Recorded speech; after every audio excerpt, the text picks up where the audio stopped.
Good morning. I'm stunned to see so many people here. I'm not sure whether it's the lure of Mark Anderson from Sky or The Breakfast, but thank you very much for giving up a Wednesday morning to come and listen to me. Just a quick bit of background about me as a marketeer. I started my career about 17 years ago at a company called Centrica, which is a FTSE 30 company, and I spent 2 years at British Gas, just at the time when the UK energy markets deregulated. So I spent a couple of years defending our gas market share and trying to acquire electricity customers. I then moved into Centrica's very nascent e-commerce division at the corporate HQ. It was definitely the curse of the late 90s. We had a load of Accenture and Boston Consulting Group consultants around, and even now I shudder and cringe at some of the business cases we wrote and presented to the board as we assumed that we would take on world domination of e-commerce. I think as punishment, I then got sent out to North America, where Centrica had bought a couple of energy companies, and my job there was to really sort of integrate those and start to build out the marketing capability. And I guess the highlights for me were kind of going out single, coming back, married with a daughter, and having visited Niagara Falls at least 18 times when people came out. Came back to the UK, worked at another Centrica business called OneTel, which was our telecoms arm. The job there really was to kind of really shake up the market and take on the incumbent BT. And by the time, in the end, Centrica decided to sell the business, we got about 1 million customers. We were the number 2 telco provider in the UK. I still remember launching 512 megabit broadband for £30 very proudly, which I think just shows kind of how the market has moved on. We sold it to Carphone Warehouse, and then I jumped ship to Sky. I've spent 29 quarters at Sky, and I use that kind of time frame deliberately because Sky's all about subscriber marketing. You know, we kind of define ourselves really by how we kind of move forward. And I think that the kind of the words I use to describe Sky are, I guess, restlessness, dynamic, and an organisation I think that thrives on momentum and trajectory. Now sometimes we don't always get the right momentum, and very definitely we don't always have the right trajectory. But I think it's one of those businesses that kind of just works quarter to quarter with a restlessness to kind of just see whether or not we can beat last quarter, whether we can deliver year-on-year growth. So I spent 5 years running 5 brutal years actually, running their retention KPIs. Managed to get the churn rate there down to 10%, which in terms of kind of global benchmarks is probably about 5 or 6 percentage points better than any other pay TV company in the world. But even then, it's quite difficult going to see James Murdoch, who's the chief exec, and trying to explain that on a base of 10 million, you're still losing 1 million customers a year. And then 2.5 years ago, I was asked to bring more focus to our business here in Ireland, which I think probably collectively we all felt was a little bit unloved. And from a personal perspective, that culminated last September when I brought my very shell-shocked wife and 4 kids under 9 over to Dublin to kind of grapple with new school, new house, and from my own personal perspective, grappling with Irish homework, which has been very, very painful. From Sky's perspective, you know, I think we've got a really privileged place here in Ireland. We've got around 700,000 homes in a market which is really dominated by pay TV. So between us and UPC, just under 75% of homes here in Ireland pay for pay television, which compared to very developed markets like the UK is streets ahead. So between Sky and Virgin back in the UK, it's about 55%. And I think Ireland is probably one of the most heavily penetrated pay TV businesses in Europe. And it's fair to say, I think, that Sky's worked pretty hard to kind of get to where we've got to. Our brand promise is believe in better. And that's something that we kind of promise to our customers, but I think it's also something that we challenge ourselves day in, day out. And over the last decade or so, we've brought innovations like Sky Plus, Sky Plus HD, 3D, Sky Go, On Demand, channels like Sky Atlantic, Sky Sports Formula One. I think, when you look at Sky Sports coverage now and you kind of cast your mind back to sort of 10, 15 years ago where you had kind of one camera panning left and right, I think Sky have innovated tremendously on screen. And, and here in Ireland, we've brought 60 HD channels as well.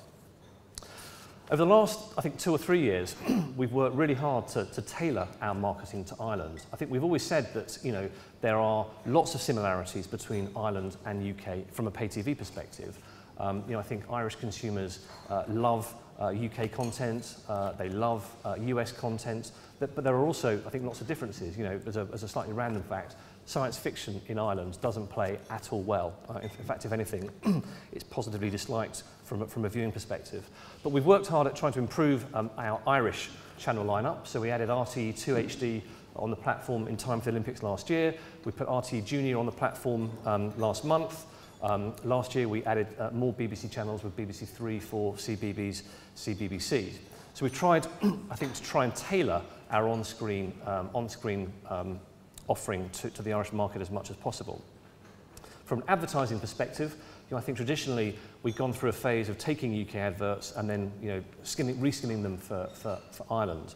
But over the last 18 months or so, we've started to develop a much more specific Irish voice in both our tone and our communications. So landmark events like Digital Switchover, the Olympics last year, and of course broadband have meant that we've been able to develop bespoke advertising, and indeed when we launched our on-demand service in October of last year. From a capability perspective, we've tried to bring as much as we can over to Ireland. So we migrated our media buying from London to Mediacom Dublin. We work with a couple of agencies here to help us understand our customer base more effectively. So data conversion help us with a lot of our data manipulation, and then we work with Publicis D to help us with producing a lot of our communication, point of sale and field marketing.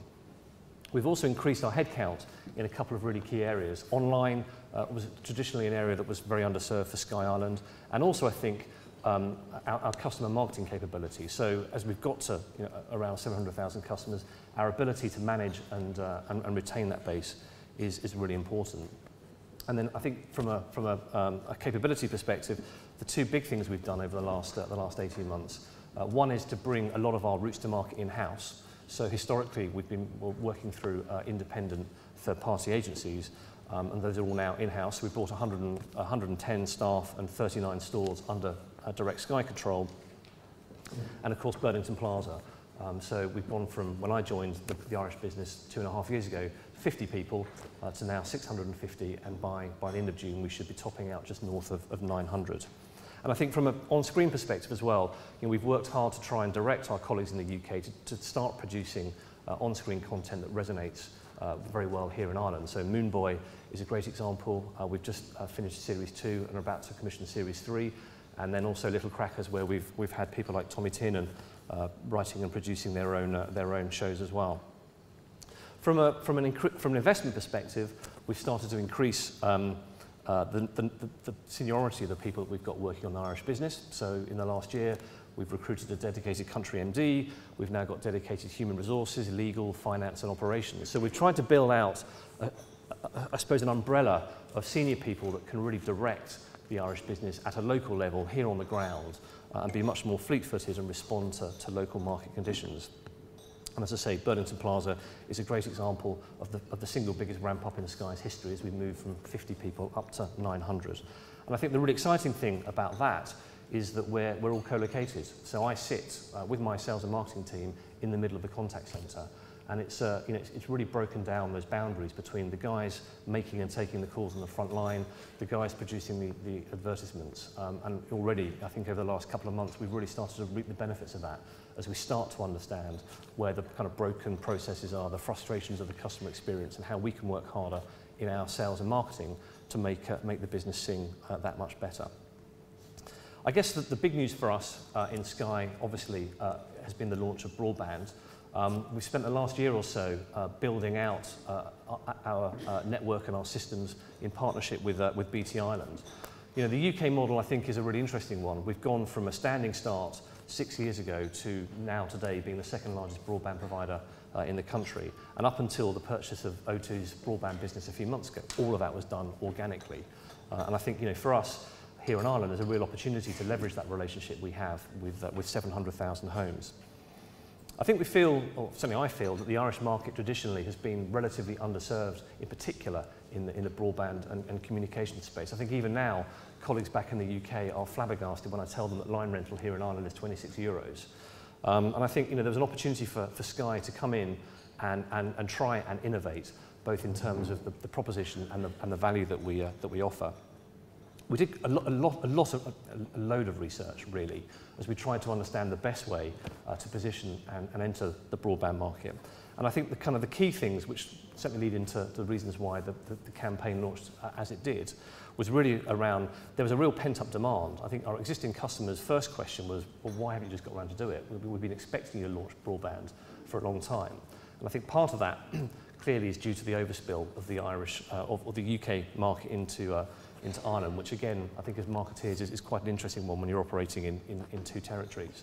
But the key themes that customers and prospects were talking to us about was really an offering that had simplicity, that focused on truly unlimited broadband. I think with the rise of kind of connected devices in the home, a number of people with multiple iPads and iPhones and Android devices, customers wanted broadband tariffs that meant there were no hidden charges.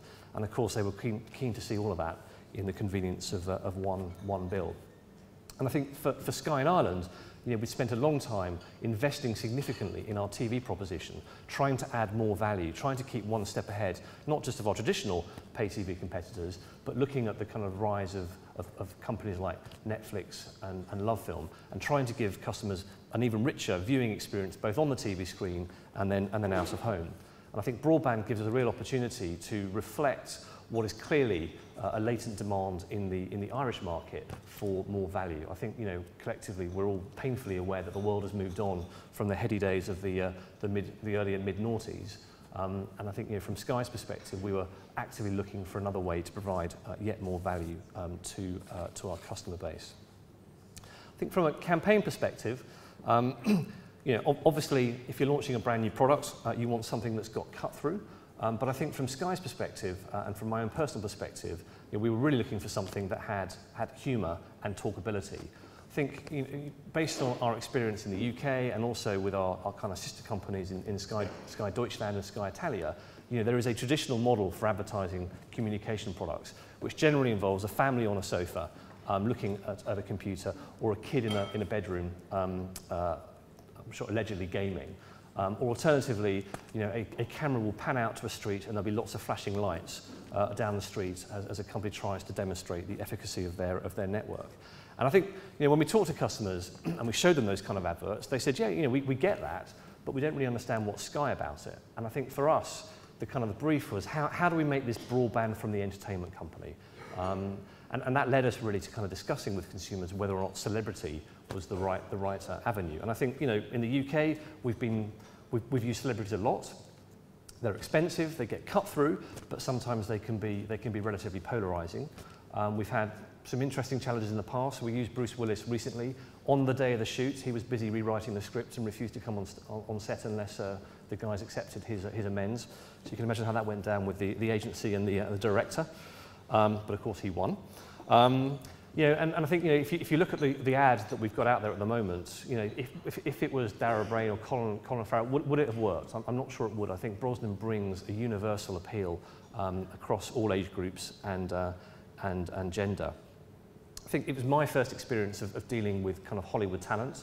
To be fair, Piercy, whatever you want to call him, he was great to work with. I mean, when his contract came through and we saw Pierce Brosnan won't commute more than 10 minutes from his hotel, Pierce Brosnan needs to have an RV on set, my heart sank reading through the contract, waiting for, he wants to try blue M&Ms. But actually, when he came, he was really chilled. We filmed down in Dalkey. I mean, in some respects, Dalkey kind of kicked off when the schools broke up and all the schoolgirls arrived. But he was there, taking, signing autographs between shoots and having his photo taken. And actually, he was such a pro that we actually shot 2 ads in less than a day and a half, which allowed the creative crew to go off and get lashed in Dublin. From a media perspective, clearly we want to back the campaign. We've got 2 strands to it. Historically, our campaigns tend to last between 4 and 5 weeks, and then we start to see a little bit of offer wear out. And also, I think from Sky's perspective, going back to my first point, we're almost onto the next thing, and it's very easy for Sky to be running 8 or 9 campaigns a year as we try and get the multiple messages out across all our content, products and services. But this campaign will last a lot longer. We broke early April. On May the 7th, we'll switch out. So the first part of the campaign is all about heroing that it's arrived. trying to sort of drum up the excitement and demand that we know is out there. We're then going to move on May the 7th with a new execution, which will really dial up the unlimited aspect of our offering. And it'll use Pierce Brosnan again in another quite humorous setting, where again he's got this kind of mindset that everybody loves him and everyone's talking about him. And this time he talks, which is also quite funny as well. From a media perspective, we wanted to kind of own Ireland, I guess, for launch. So we're out across TV, press, radio, online, ambient media like bus tees and bus shelters. Our plan, which was to get 90% coverage of Ireland within the first 10 days, which we achieved. The campaign kicked off really with press and posters going up. We then had a rolling roadblock across all TV stations at 9:15 on the day the campaign broke to maximise the opportunity to see the adverts. We did a first for Ireland, a takeover of the Irish Independent, page 2 and 3. So there was a strip on the bottom, and then you just opened it up, and page 2 and 3 was entirely Sky branded, which was very exciting. We looked at online. It's difficult when you're using celebrities. They're very precious about their image rights, and so Brosnan and his agent were very clear that he wasn't going to do press and he wasn't going to do online. But the big ask for us, which we felt was really important for the Irish market, was that he did radio. We know that radio is a really important media channel here in Ireland, and actually it was really simple because Pierce flew in, he came to the set with his mum, did the shoot, buggered off, and then about 2 weeks later we caught up with him in Hawaii, where he basically voiced over the ad from a studio over there. He was quite grumpy actually. I think it was quite early in the morning when we woke him up. So yeah, we were aiming for 90% coverage, and kind of that's what we've achieved. So we're 4 weeks in. We've definitely landed awareness. I think even this morning and over the last couple of weeks, the ad has got talkability. I think it has made people generally smile when they see it. I think as the sales and marketing director, I'm in a relatively privileged position in that the Sky brand here in Ireland is actually relatively respected and relatively admired. In fact, much more so than in the UK. Here, there's none of that kind of Murdoch factor that we experience in the UK. I think the brand attributes here are very much of one of an international company, dynamic, technologically driven, and kind of bringing the best on screen. And for me, I think the challenge is really about how we kind of convert that brand, in a sense, that brand love, into relatively commoditized products. And that hopefully is what the advert is starting to do. The next execution will build on, and then as we go through the year, we'll continue to kind of drive that home. And I think from a commercial perspective, it's also very interesting to see how the market's reacted. Already 4 or 5 weeks in, pretty much all of the main broadband providers have dropped their prices. Our main cable competitor have introduced a 6-month deep discount, and they say that, well, certainly our view is that it's always great to be the centre of attention, but Sky is now being called out in competitive ads, which I think is quite interesting. So in terms of the future for Sky, I think the last year or so has marked a step change in our investment in Ireland, which we see as a really important territory. And over the next 5 years, we'll be investing about €1 billion in terms of the people, our marketing investment, the money we spend in the broadband network, and our activity both on-screen and off-screen. There's going to be more on-screen innovation, so there'll be more exciting content coming up. We're going to be investing around £600 million a year generating our own homegrown commission. A percentage of that will be spent on commissions that relate and work well with the Irish market. We're not standing still from a technology perspective, so our next generation of box will come out shortly, which will have built-in Wi-Fi connector, which will allow all customers to access on-demand service.